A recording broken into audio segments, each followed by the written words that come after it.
Well, no shortage of drama and carnage in the opening race of the season in the Dunlop Series. The end result, the first two accidents that you saw, Cam Waters and Daniel Gillison, those cars not repaired for this second race of the weekend. 19 laps ahead of us, and race one winner Chaz Mostert will start from pole. But Stephen Johnson, Ash Walsh on the fourth position, second row of the grid, has been given a little slap since race one. Yeah, Ash has been given a 25-point penalty for his part in the Dave Russell hairpin spin, and also Aaron Russell a 25-point penalty for his start line drama with Daniel Gillison. George Medicki from 10th. We got to the bottom of that story. They had a broken rocker arm in that car, so he limped home on 7 cylinders, hence why it didn't sound quite right. Andrew Jones from 14th. Wholesale changes for the Team BOC Commodore. Michael Hector debuting this weekend. He's teammates with Drew and Aaron Russell from Newcastle. Aaron McGill down the back. No Cam Waters and no Daniel Gillison. Mostert and McLaughlin, race two. They will go at it again, 19 laps ahead. It's a pretty even jump, but the pole man has his nose in front to turn one. He's got a slight better run than Scotty McLaughlin into turn 1 and 2. Good start, nice clean start. Percat right up there with McLaughlin at the start now. He's not going to get held up like he did yesterday behind Scott Pye, and I'm sure you're going to see him on the charge. And Andy Jones up the inside. I didn't think he was going to stop then, but he did, and he made a spot. He did, he made a spot. He's obviously fired up to get further up the grid than where he started in P14. And we did see just briefly in race one in the background, he ended up spinning at turn 14. That was contact from Christian Lindbaum, and Christian on his debut in V8 Supercars, he also joined the 25-point penalty club. 3 drivers with that handed out post-race. Adam Wallace there, a little bit wide in the Warren Mining Commodore, the ex-GRM car, but it is Mostert who leads the way. Cold tyres for turn 1, and Walsh is in the fence.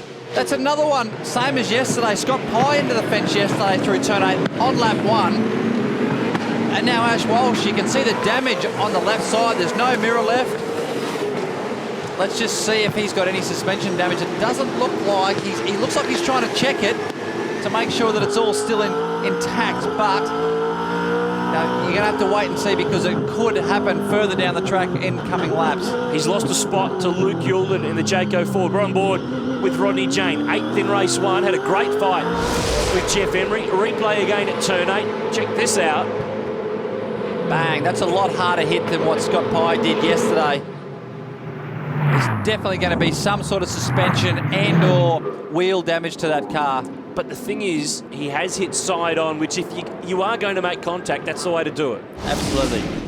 Matt Nielsen, engineering manager to the left at FPR. Dave Patterson, race engineer this year for Chaz Mostert, who leads the way. He's worked with Paul Dumbrell on the Bottle car for the last couple of years. But this young gun from Queensland, he's relocated to Melbourne. He's a former Formula 4 champ, Chaz Mostert. He will be with FPR at every event this year, even when the Dunlop Series isn't racing, just to speed up his learning process and really understand V8 Supercar racing from every facet. Yeah, you need to get every little bit of help you can get. Rodney Jane up on the curb at turn 9. Really pushing hard in the Bob Jane T-Mart's entry. Scott Pye right behind him. Just not getting the run out of turn 11 as he would have liked. Coming up into the last part of the lap here into turn 14. Old teammate of yours keeping an eye on things? Yeah, Will Davison there, just making sure that everyone's doing their bit for charity. And everyone in the main series pit lane watches these races to see what the guys are doing, see what the track conditions are like, and get a check on the curbs at turn 1. They certainly build these cars, all the teams build these cars incredibly strong, and you can see they go through a massive amount of punishment. Rodney Jane, bang, over the curb. Wheel spin off the corner. And you'll hear here, it's all second gear, really high in the revs, but it's not worth grabbing third. It's not, there's not enough time in between these corners. You'll hear it bounce off the limiter in between turn 4, 5, 6 and 7.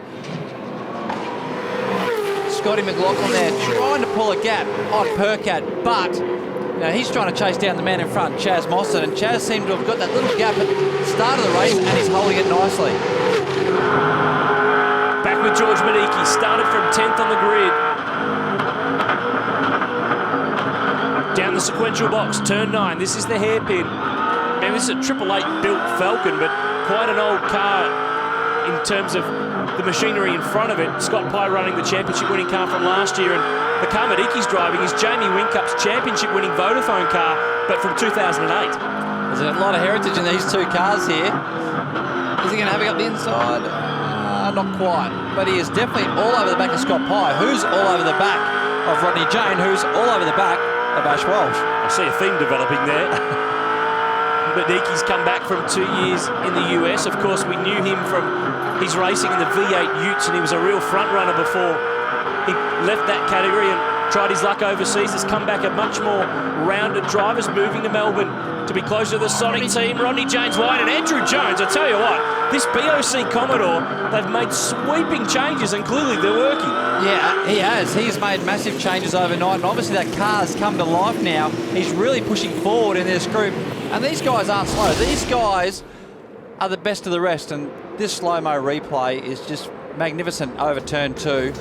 Luke Youlden launching the Jayco Ford off the curb at the centre chicane. More action from the Dunlop Series on the streets of Adelaide when we come back.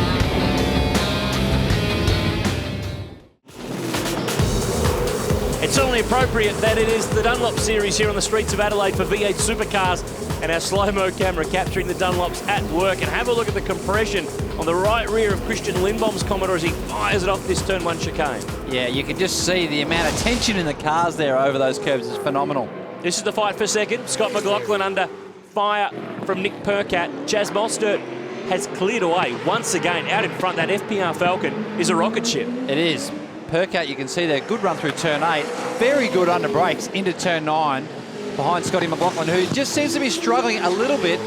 I think Percat's car is certainly coming on stronger towards the end of this race. Really interesting point you mentioned about McLaughlin's car. He struggled in race 1. The rear grip went away. That's why he just couldn't go with Mostert. The rule change this year in the Dunlop Series is that you can't use a twin rear spring anymore as they could. So therefore, the sharing of data between the V8 Supercars Championship cars and the Dunlop Series cars isn't quite the same. Yeah, that's right. And what Aaron means by twin rear spring is on the back there is actually 2 springs on the shock absorber.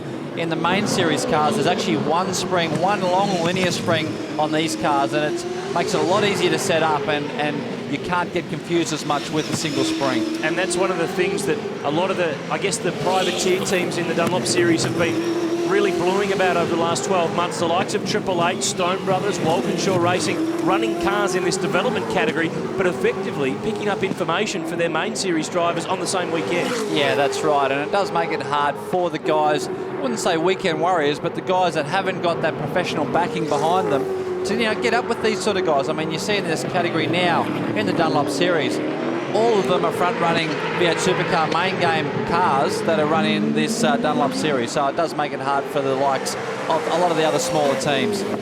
This is still going. Second spot on the line, and indeed if Percat can get by, it'll give him second for the round. Christian Lindbaum all but ending up in the tyre wall, managed to get away with it. Former Formula 3 and Formula 4 driver who is making his V8 race debut, but has done a lot of ride days and the like with Lucas Dumbrell's team. That's the ex-Warren Luff Walkinshaw car that Garth Tander took to the championship back in 07. Yeah, it had a lot of grip in the dirt too. I was very impressed with that. I'm not sure that that's where he was planning on being, but Percat is still applying the pressure. And this is almost a carbon copy of race 1. He does look stronger than McLaughlin, as he looks stronger than Pye, but just not enough to get it done. Yeah, certainly a lot stronger towards the end of the races. This is 12 laps in. The tyres will start to be getting overcooked, overheated, and Nick's car is definitely looking after its rears, or looking after all 4 tyres better than Scotty's car here. But very impressed with how he's racing.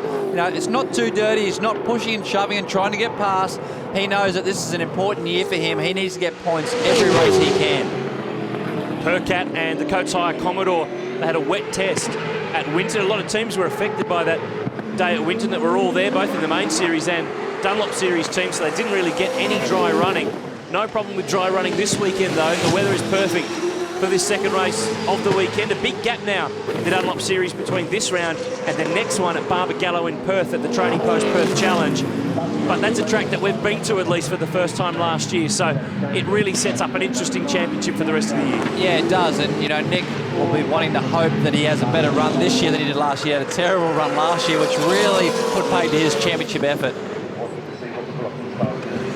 I just just got that feeling, though, that, you know, Nick is setting himself up here. Probably just backed off a little bit to cool off his brakes, cool off his tyres, have another run at Scott later on. Car 999 for a pit lane drive-through penalty for curb hopping at turn 2.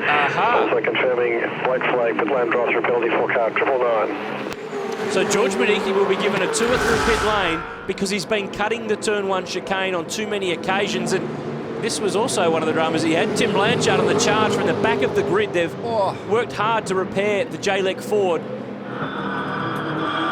And in front of Medicki, that is Marcus Zukanovic, and he was just almost gone in the tyre wall then. Very, very close there. Mirror's certainly cheaper than car doors, but got away with that one. But he still has to come into the pits. Now, what they're referring to with turn 2 curb hopping, if you put 4 wheels over the curb more than twice, you get a black flag. You do originally get a warning flag, and then if you do it again, bang, black flag. Obviously, George has done that, so he's going to have to come in, serve a drive-through penalty, as we see him now. David Russell has got the same penalty, so this will bring them out of contention for race 2. Chaz Mostert leads the way. More from the streets of Adelaide in just a moment.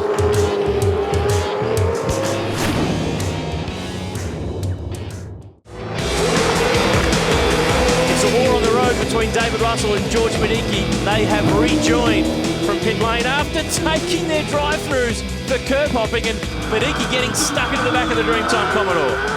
It's some pretty tight racing here, and I don't think it's going to finish just yet. Coming into turn 8, Dave Russell's going to have to yield here. And they're fighting for 16th and 17th because they took their drive-through penalties, they're back on the road, and now it just turns into a private war. I think Dave Russell's going to get a bit of his own back here. Just a little gentle love tap. Replay again of Medicki. And Russell was trying to get across and cover. That's why there was the touch. But they were able to play on. Good hard racing. Rubbin's racing, as they say. Expect to see Dave back with Kelly Racing for the Enduros. Did a great job with Todd Kelly in the Jack Daniels car last year. And George Medicki, of course, the son of Touring Car Masters racer and former open wheel and touring car driver Andrew, and he ends up getting the spot. Remember, it is his debut weekend. Percat is trying. He's still trying to get past Scott McLaughlin in this fight for second spot. And it's almost like we've taken the tape of race 1, inserted McLaughlin for Pye, and got the same result. We have. And they'll be absolutely just slowing themselves up so much that, you know, Chaz Mostert, he's gone. He's cleared out. He can't even see them in his rearview mirror. So, you know, Nick is still looking. Race, he has massive lock-up from McLaughlin. And he's wide. Percat will get a sniff here onto pit straight, but from the nature of the turn, McLaughlin can straighten it up and it's just escape a little bit. Yeah, I think Nick's tyres are starting to wear a little bit now, starting to get a bit hot. You can see the rear just stepping out a little bit. Bang, over the curbs, turn 2. Putting a lap. Car. Nandy Kiss steps out of the way. Pacific hoists Commodore. And lets these guys continue to rumble. The laps are closing down. Mostert's cleared away. 5.5 seconds the margin. Back to this fight. Luke Youlden is 4th in the Jayco Ford. Andrew Jones is 6th from 14th on the grid. That's a massive effort. Massive effort from Andrew. He's obviously got that BOC car working much, much better. This was that lock-up down at 14. Scott McLaughlin right front cooking. Can't afford to do that. Does only have a couple of laps to go, but Percat will like what he sees and smells. He does, and he is much better down here into turn 8 and turn 9. Under brakes, especially into Scott McLaughlin, but still can't get it done. Scotty's running a pretty good line, holding Nick at bay. But I've got a feeling that Nick's going to get a little bit tired of that by the end of the race. He's only got a couple of laps left to go. This is Tim Blanchard going by his former teammate Rodney Jane. Remember, Tim started down the back, 21st spot, and he's just trying to charge his way back up through the order. He's got to 8th place with that move on Jane. Riding in car now with Rodney Jane. Ex-Craig Lowndes Vodafone 888 Falcon FG model. It's got to be now or never for Percat. He's going to have another big look down at turn 4. He shows a lot of the nose. Good driving there. Scotty knew he was coming, left a little bit of room. If he turned in hard there, they definitely would have made contact. So this is good driving by these two young guys.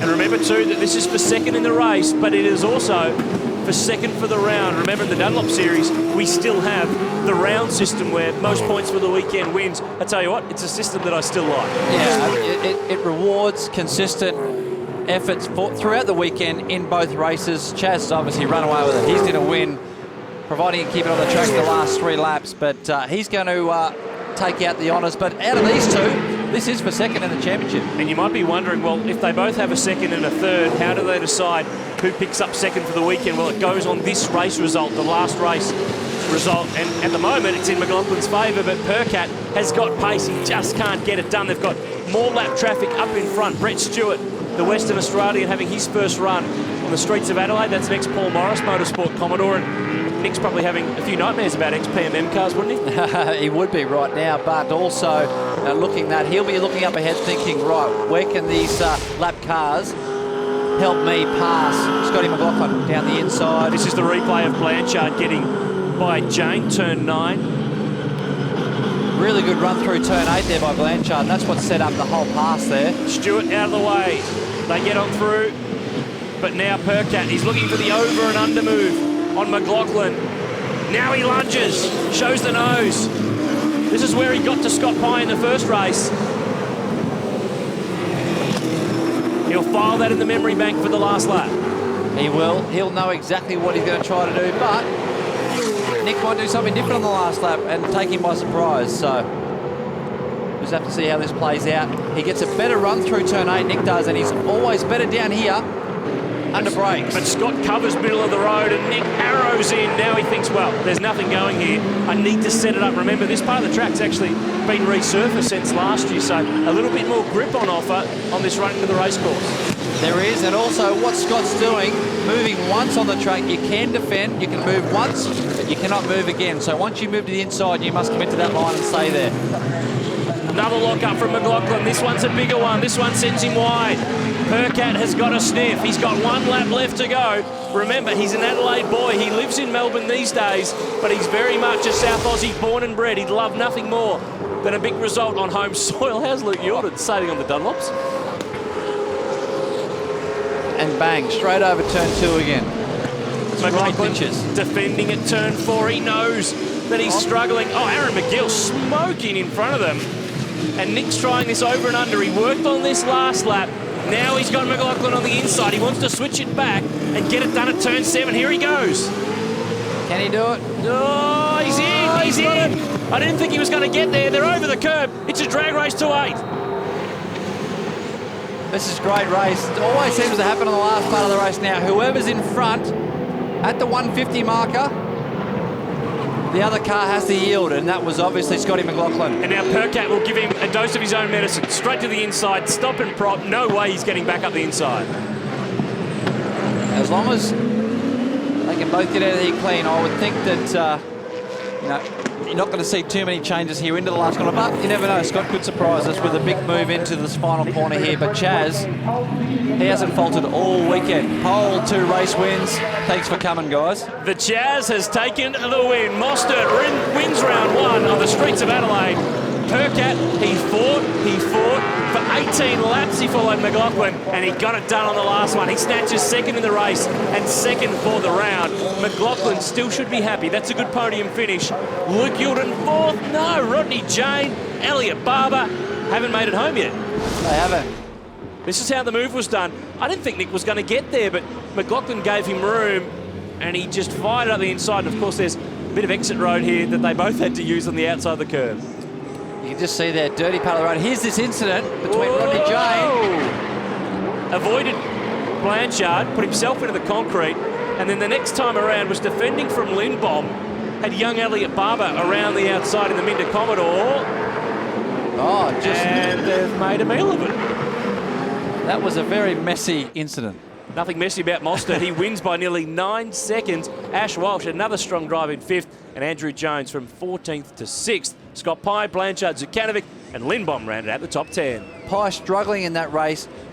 flat spotting quite a few of his tyres, so didn't have much left in the tyre bank, but you'll see him further up the grid, certainly in the next round in Perth. It's the maximum 300 points for Chaz Mostert. Percat and McLaughlin round out the podium. Scott Pye 6th. He will certainly be a factor for the rest of the year. But Mostert and FPR, the team to beat in 2012.